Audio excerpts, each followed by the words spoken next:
Debt is a tool. Debt is like a rope. You can use it as a tool for your advancement, or you can tie a noose and it is going to finish you. Welcome to this channel. My name is Wahome Ngari, your financial literacy coach. Let's discuss effective strategies of managing and paying off that debt. There are good debts and there are bad debts. Good debts improve your financial future. Bad debts destroy your financial future. The difference between the two is as day and night. But in the financial world, nobody tells you the difference. It is going to be a good debt, no matter where you get the money, provided you are able to pay and service that debt. The interest rate you're going to pay is reasonable. You have a contract, legal contract with the person who lent you the money. And if you decide to walk away from that contract, there's a legal way of easily getting out. Whatever you're going to do with that money will either be an appreciating asset that you have bought, or you will be improving your capacity to make more money in the future. That's, in summary, is what a good debt is all about. On the other side, there's a bad debt. It's called a consumer debt, the debt that destroys your financial future. And when you spend that money, in just a few hours, you will not even be able to see where you put in your money. The cost of credit will be very high. And over time, it doesn't develop you, it destroys you. When you think about debt, think about it as a tool that you can actually use to advance yourself, or you can actually tie a noose to finish yourself. A bad debt is a noose. A good debt is a tool for self-advancement. Effective debt management allows you to do two great things that debts are known for. One, leverage. Leverage means making things easier for you. You want to drive a car on the road. It will take you ages to save the money so that you have the car. Debt allows you to do that quickly. It allows you to acquire that asset that would have taken a lot of time. The other component of debt is it giving you the momentum. Makes it easier for you to move. You have a business. It is running well. You want to expand. Debt will help you to expand much faster. So when you're considering debt, ask yourself, is it giving me leverage or is it giving me gearing? If it is not giving you any of these two, don't get into that debt. When you get into debt, always understand the consequences when it is not managed well. There are risks that come along. Risk number one is getting listed on CRB, the Credit Reference Bureau. That damages your capability of borrowing in the future. That damages your credibility of maybe getting a job in that blue chip company because they will check your credit score. Having bad debt is one of the easiest ways of being a customer of the Shylock and the digital lender, where the cost of money is very high, and that's likely to destroy your financial future.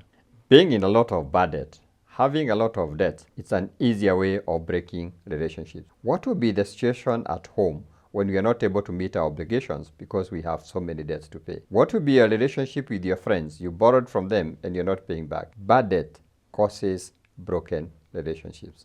Bad debt causes a stressed out life. You'll be very stressed, borrowing from Otieno so that you can pay Omondi. Not being able to honor your obligations, always wondering where the money will come from. Bad debts give you a very stressed life, and that lowers the quality of life that you're going to lead. The bad debt can be an avenue for losing assets. Have you ever heard about auctions? Yeah, those are people losing their assets, maybe because they were not able to service the debt. So when we are looking at debt management, you're looking at paying off, we need to know there are consequences if we don't do the right thing with our debts. Let's consider some effective strategies of managing and paying off debts. Number one, before you get into debt, you need a plan. What do you need the money for? And the debt plan needs to be very clear. Don't attempt to get debt, then start thinking, where do I take the money? Make sure you have a plan before you take out the debt. Next strategy, ensure you have the resources to service that loan. Before you take a loan, ask yourself, how will I service this loan? Because borrowing means you have to pay. And you need to have the resources to service it. Because if you don't service it, there will be consequences. So the strategy is to say, these are the resources that I have at hand. They are adequate to service my debt. And this is what I'm going to do with it. Another important strategy is ensuring that the debt you get is a productive debt, good debt. It's going to give you good results that advance you financially. Not a consumer debt, not a bad debt that pulls you back. So that's an important strategy to distinguish. Is it a good debt or is it a bad debt? It is an important strategy to have a legal arrangement with your lender that clearly stipulates what would happen if you want out of that debt. If you do not want to continue, what is the way out? If you borrowed from the bank, you bought a car, and you don't want to service that debt, you give them back their car. That's it. That's how it works. So you have a legal arrangement, because without a legal arrangement, there can be severe consequences that will be very detrimental. It is an important strategy to use the debt for the purpose for which you took it. Don't take out debt to buy an asset, asset A, and you spend it on something else. Because when you lose the focus, chances are you will not attain any of the things you set out. And that's why you needed a plan. Make sure you focus what was it I wanted the debt for and use it for that purpose. When eventually you have the debt, fast-tracking repayment is a very important strategy, because the biggest burden of debt is normally not the principal you borrowed, it is actually the interest you have to pay. If you understand the fast-tracking process, then you make it easier for yourself to pay less in interest, and that way the debt gives you much more value. So consider, how can I fast-track this debt payment? Because when I fast-track the debt payment, I will end up paying less in interest. When you have debt and you want to settle debt, you have a couple of options. One of the best options is what we call debt consolidation. And people always ask, are there risks? Debt consolidation is all about, if you owe quite a number of people, you borrow money from one source. Could be your cooperative, could be your bank, and you pay everybody else. So you end up with one big debt. That makes it easier because you do not have too many people calling you all the time asking you to pay their portion of the debt. It's easier to have focus. The risk is, if you don't service now that one big debt that you have, then the lender will come for you. Then there will be consequences of the lender coming for you. And that's why it is important, as you consolidate, be sure you have the resources to be able to pay that debt, so that you do not have issues of getting reported to CRB, a collection agency coming to you, or the auctioneer coming to you, because that will have severe consequences. So consider the risk before you take out the consolidation debt. Find out, how will I be able to service it, so that you don't find yourself in all that set of risks. When you take out a new debt, there are a couple of things you can do to make sure that that debt does not make your situation worse. There are simple steps that you can take that will make it easier for you not to destroy the position where you are just because you have a new debt. The number one step, work out your debt repayment schedule. From your income, what percentage of your money do you want to use for debt servicing? As a nation, we have a debt ceiling. We cannot borrow beyond this amount. As a personal level, or a family level, or a business level, it is important to set out a debt ratio. And normally the recommendation is not more than 35% of your income. So consider at the moment, how much of your income are you using to service debt? Because if you commit a higher percentage than that, you will not be able to meet your other obligations, and this will force you to take up new debt. So consider setting up a debt ratio of how much you're going to use to service the debt. And that will limit the amount of debt that you can get into. To service your debts, avoid bad debts. Avoid anything that takes you to immediate gratification. Things that pull you to get into bad debt. It could be all around pressure from other people. It could be us wanting to show off. It could be some emergency we didn't plan for, and that's what we need to plan for. Let us delay the gratification so that we don't find ourselves in consumer debt, into bad debt. Let us not be victims of impulse buying. So we borrow to buy things that we don't need with the money that we don't have. Be aware of pester power from within, those who are close to you, who will actually pester you and push you to spend the money that you don't even have, and you'll have to end up borrowing to do those things. Your children, your spouse, your siblings, the ones who are close to you. You need to be aware of that pester power. Now, the other one is what you call peer power. And one of it is other people's opinion. Everybody has an opinion how you should live your life and how you should spend your money. And if you listen to their opinion, shortly, you'll be deep in debt. You'll be totally mired in debt. You can ignore that pressure. You can set your goals, focus on it. Whatever they're going to say, why are you worried? The other set is what we call FOMO, fear of missing out. How many things do we do because we want to belong? My friends are taking their family out of the country, I take a debt and I join them. Everybody is driving a big machine, I take a loan, I drive a big machine. People are having a holiday in Naivasha, and I join them. Now, all this becoming a victim of fear of missing out will put us in very heavy debt. That is something we can honestly avoid. Always consider the cost of money. How much are you paying in interest? If you borrowed from your cooperative society, you're likely to be paying 12% per annum. But when you borrow from your digital lender or from your Shyrock, you might be paying in excess of 100% per annum. Have you ever considered the cost of money? Because that's an important consideration. Forget the people selling the money to you. They will give you a rate per day, a rate per week, a flat rate. Convert that into the rate per annum. Use a calculator to convert per annum and compare. Always look out for credit that is not expensive. And your circle is one of the places where the credit is not expensive.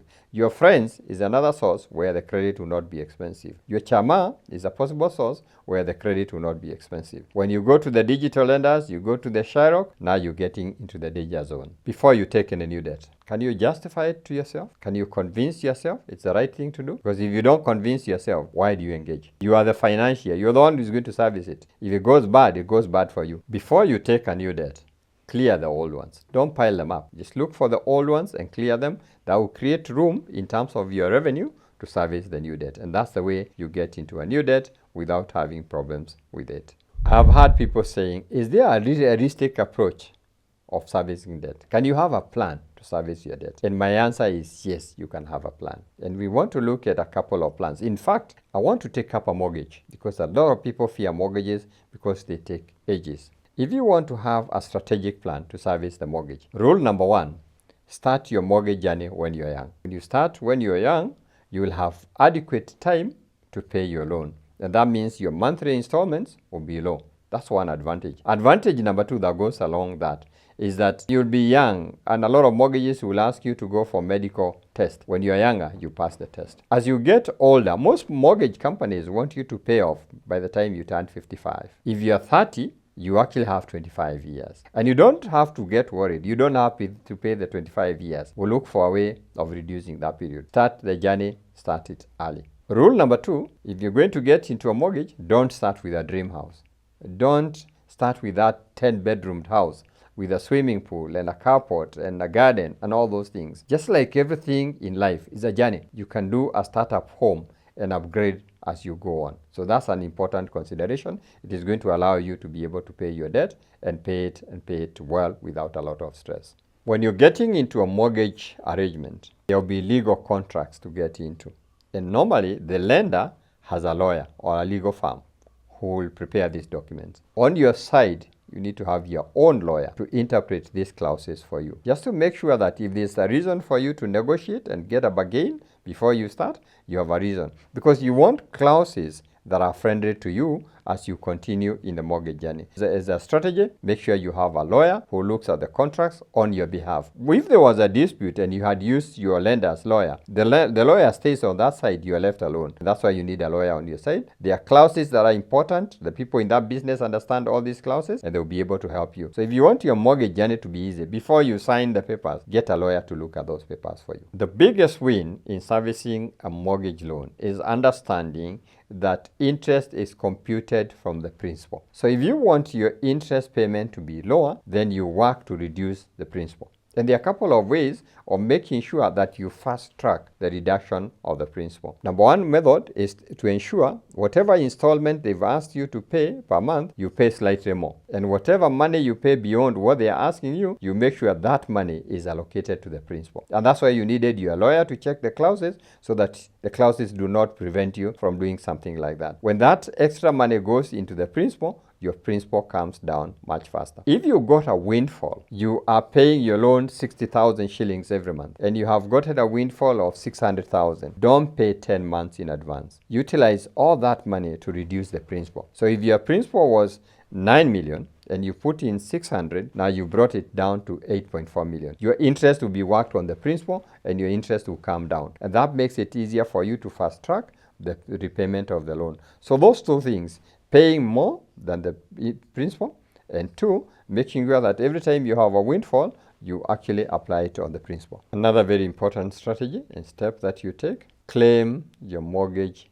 interest relief on an annual basis. In fact, government wants you to own a home, and that is why they allow you, if you have a mortgage, on the component you are paying interest. For the first 30,000 shillings you pay as interest, you don't pay tax on that money. And you should be able to claim that on an annual basis. If your mortgage repayments are coming off your salary, your payroll accountant can adjust that for you, so that whatever would have gone into taxes is left in your pocket. If you're paying your mortgage from other sources, when you're filing your returns at the end of the year, the person filing returns for you should actually be able to make a claim for you. And that would be very, very necessary for you. That will help you in a big way to make sure that you fast track the repayment. The last step I would want to think about now. Be keen on your mortgage statements. Be keen on your loan statements. Make sure you're not getting penalized unnecessarily. Whether it is a penalty because the payment was delayed, whether the payment was not enough, whatever the penalties are, be keen. When you are keen, they will not penalize you. When you're not keen, there will be penalties, and those penalties will be eating into your finances, because instead of the mortgage coming down, the penalties will make sure it keeps going up. So those steps are important. If you consider that as a strategy, you will find that you are strategically able to pay a loan, and you pay less, and you pay faster, and within no time, you'll be a homeowner. Sometimes you get overwhelmed by debt, and I've had that experience, and mine came from the credit card. And the credit card is a very good tool. You know, the credit card, not the debit card, the credit card, the one that is an approved loan, and you're told there's a limit of 100,000. All you have to do is to swipe. All you have to do is to spend. And it gets very easy to do that. And eventually, along the way, you realize that you're not able to pay your installments every now and then.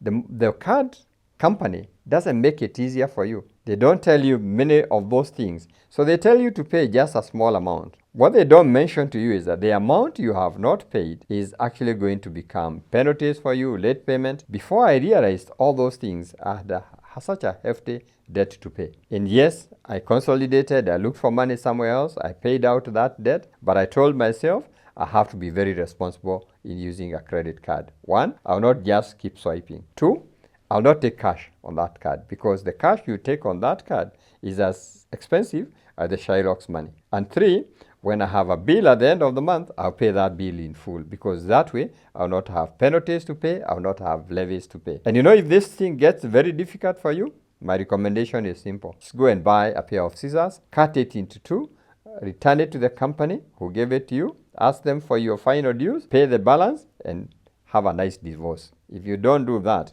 it is going to drag you down. So very important to deal with it. That was my experience, and I do not want you to have a bad experience with any debt. You can be able to overcome whatever the debt you have.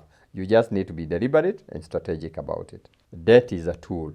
Debt is like a rope. You can use it as a tool for your advancement, or you can tie a noose and it is going to finish you. If you want to be efficient in using debt, all you need to do is to learn. And that's why I want to invite you to the Wealth Creation Masterclass. Debt management is one of the subjects that is taught in good detail, including giving you tools like the financial calculators that you use to find the cost of money. We have a virtual class. It is 2 hours. We want to invite you for a free session so you have a taster. Get in touch with us. 0708 150 137. Somebody will be able to respond and guide you on what to do so that you join us on Zoom. Financial education is one of the things they missed in school. But now you have a chance. You can learn. You can buy a book. You can study in a program. And I actually want to recommend to you a book with a whole chapter with all the issues around debt and credit management. This book is called Wallet Words. I am the author of that book. I know for sure it is well detailed for you and you're going to benefit. Just get in touch with us. 0708 150 137. Give yourself a copy. It is a reference for you, just to be sure you're proficient in managing your debt.